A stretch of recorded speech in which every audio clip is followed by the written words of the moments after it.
एक मुसलमान और एक काफिर के दरमियान जो चीज फर्क पैदा करती है वो नमाज है। यानी तारीके नमाज का हश्र का कहाँ कैसा होगा, किसके साथ होगा, बैनल अब्द वल कुफ्र तर्कुस सलात। तो मौलाना को आप कहते खाना बंद कर दूंगा, मगर वो हमें नमाज किस कदर से देता है। आप कहते तुम्हें यहाँ से निकाल दूंगा, वो हमें हमारे हरामो हलाल का तरीका सिखाना नहीं छोड़ता है। इस रुए जमीन का सबसे बड़ा खैरखा, सबसे बड़ा वेल विशर, सबसे बड़ा शुभ चिंतक अगर कोई गिरोह है, उसी गिरोह का नाम जमात उलमा। ये आलिम हमें हर मौके पे जन्नत का रास्ता दिखाते हैं, हमें हमेशा दीन की बातें बताते हैं। तो जिस घर में आलिमों का आना जाना हुआ, जिस घर में नमाजियों का आना जाना हुआ, जिस घर में मुत्तकी लोग आके 2-4 दिन क़याम करते हैं, जिनके सजदों को हमारे बच्चे देखते हैं, जिनके दुरूद पढ़ने को हमारे बच्चे देखते हैं, जिनकी तिलावत करने को हमारे बच्चे देखते हैं, उस घराने के बच्चे को कोई काफिर लेके नहीं भागेगा, उस घराने की खवातीन को कोई मुशरिक लेके नहीं भागेगा। जहां माहौल सजदे का हो, जहां माहौल सदाकत का हो, जहां माहौल सच्चाई का हो, जिस घर में नेकों का आना जाना हो, जिस घर में अजनबी मर्दों का आना जाना हुआ, तजर्बे से साबित है कि 4 बच्चे की मां अपने बच्चों की मोहब्बत को पांव के नीचे रौंद कर उस अजनबी औरत के साथ भाग गई। तजर्बे से यह बात साबित है, जिसके घर में पर्दे का एहतमाम नहीं है, कोई भी आवारा उसके घर में जा सकता है। दोस्ती के नाम पे अब घर की खवातीन और औरतों के साथ दिल बहलाने के लिए मुस्कुरा मुस्कुरा के बातें करके सज सवर के जाता है। उस घर की औरतें 90% गैरों के साथ भाग गई, क्योंकि औरतों का दिल छोटा होता है, औरतों का दिल नर्म नाजुक होता है। जिसका दिल नर्म नाजुक हो वह थोड़ी सी बात सुनने के बाद वो बंदा माइल हो जाता है।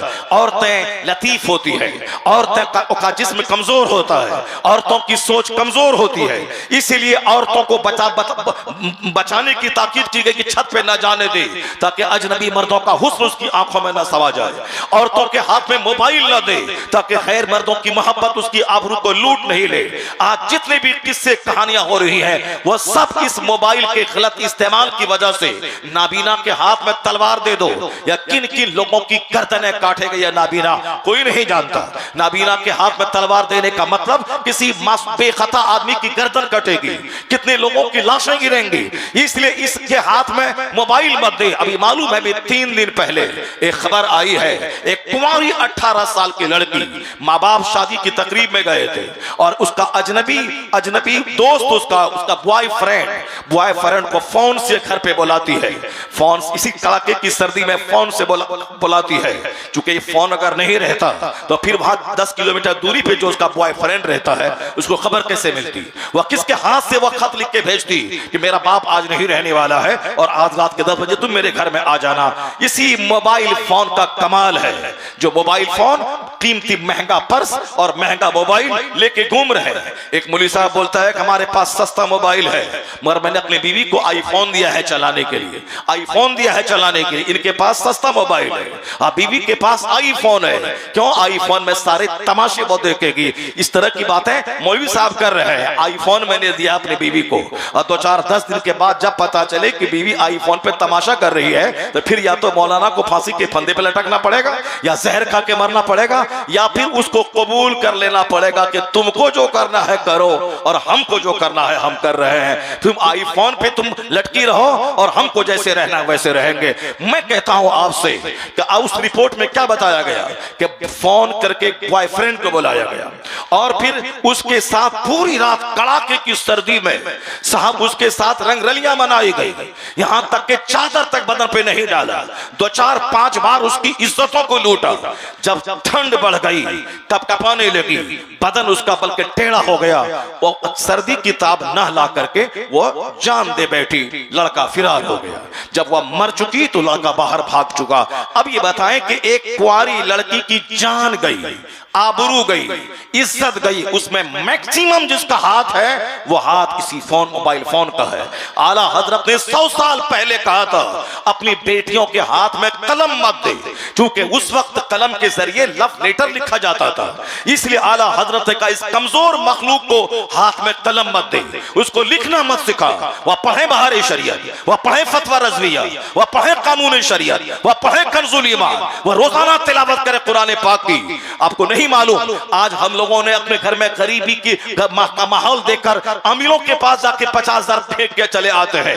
एक सहाबी रसूल को हजरत उस्मान गनी ने कहा कि मैं अपना माल तुझको देना चाहता हूं, बज़ाहिर तेरे घर में तंगियां नजर आ रही हैं, इसलिए मैं तुझको माल देना चाहता हूं, मैं माल से तेरी मदद करना चाहता हूं। उस सहाबी ने क्या कहा हुजूर आप माल मुझे ना दें, आपके माल की जरूरत नहीं है, मैंने अपनी बेटियों को बता दिया है कि रोजाना रात में सूरह वाक़िया की तिलावत करती रहना।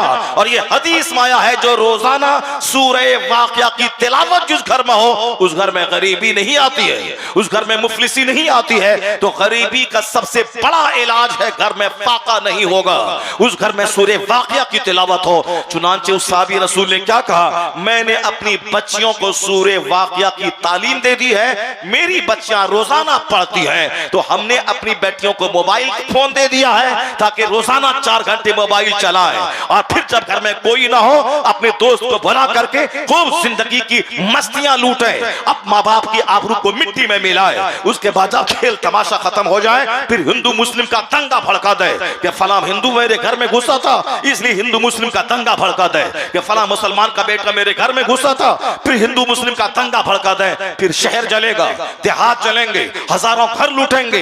फिर तब एक लड़की की वजह से सारा घर लूटा, सारा समाज लूटा, कई दुकानें सहसराम इलाके में जला दी गई सिर्फ एक लड़का एक लड़की की शरारत की वजह से। इसलिए एक कौम मुस्लिम अपनी बच्चियों के हाथ में कुरान पाक दे दे, सूरह वाक़िया उसे पढ़ा दे, सूरह यासीन की तिलावत करवा दे। एक बार सूरह यासीन पढ़ेगी 10 खत्म कुरान का सवाब मिलेगा। रोजाना जो सूरह मुल्क की तिलावत करे या करेगी तो उसे अज़ाब कब्र से निजात मिलेगी। अपनी बच्चियों को देना है तो दे, उसे सूरह मुल्क रटवा दे, सूरह वाक़िया रटवा दे, दरूद ताज रटवा दे। राजस्थान का एक नवाब था, अपनी आने वाली बहू से कहा कि जो दरूद ताज सुना दे हम उसको 10,000 रुपए गिफ्ट देंगे।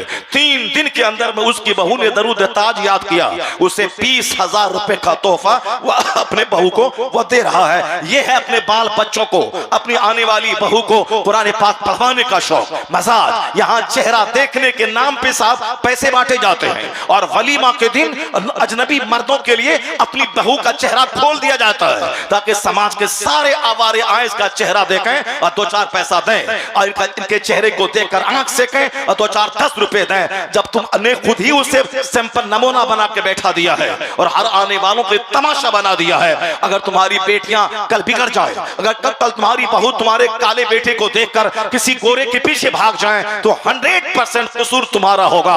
ये औरतें अमानत है, इन अमानत की हिफाजत करना हमारी जिम्मेदारी है। अगर हाथ में कुरान दिया तो घर में बरकतें नाजिल होंगी, अगर हाथ में सोशल मीडिया थमा दिया तो समझ लें कि घर को उजाड़ने में कोई देर नहीं लगेगी। इसलिए औरतों की जबान पे गाने नहीं दुरूद जारी कर दें जब तक आपके घर में रहेगी बरकत, और जब ससुराल चली जाएगी तो वहां भी बरकतों का नुज़ूल होता रहेगा। आने वाला 2025 हमारे और आपके लिए हमारा खुशाइंद साल होना चाहिए। अपने बाल बच्चों के हाथ में मोबाइल हरगिज न दे। हमारे पास 4 बेटियां हैं, 2 बेटी की शादी हो गई, चारों बेटियां हमारी आलिमा है, उसमें से एक मुफ्तिया है। मैंने शादी होने के बाद मैंने अपने से एक फोन नहीं दिया उनको, जबकि आईफोन मैं भी दे सकता हूं, मैं भी अपने घर में टेलीविजन अपने चारों फ्लोर में लगा सकता हूं, मगर एक टेलीविजन मेरे घर में नहीं है और एक मोबाइल फोन मैंने अपनी बेटियों को नहीं दिया।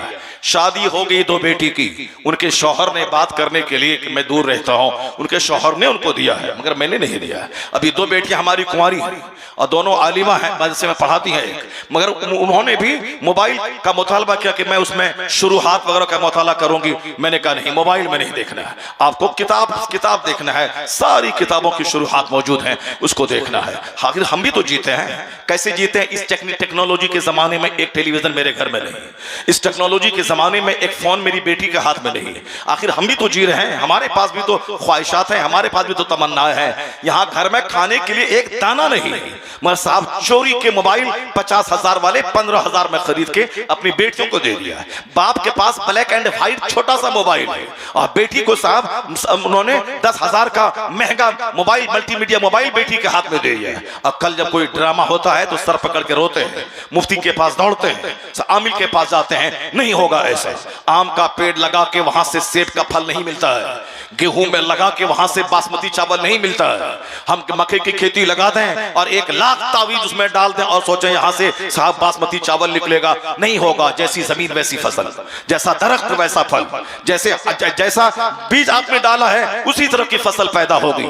तो औलाद एक अल्लाह की बड़ी नेमत है, उस नेमत की कदर करनी होगी। अकरिमू औलादकुम, हदीस में आया है, अपनी औलाद की इज्जत करो। इज्जत का मतलब उसका अच्छा नाम रखो, उसको बोझ न समझो, उसकी अच्छी नेक सीधा दाया से उसके दूध पिलाने का इंतजाम करो। अपनी बीवी को बता दे कि औलाद को तिलावत करते हुए दूध पिलाना है, दुरूद पढ़ते हुए दूध पिलाना है। गुस्से की हालत में जो औरत दूध पिलाती है उसका बच्चा गसीला होता है, उसका बच्चा जज्बाती होता है, उसका बच्चा कम शर्मीला और उसका लचीला पैदा होता है। वो बच्चा हक पूछने की जुर्रत नहीं कर पाएगा। इसलिए गुस्से की हालत में कभी कोई खातून अपने बच्चे को दूध न पिलाए, वरना सारी जिंदगी बच्चों में मां की खसलत का असर रहेगा।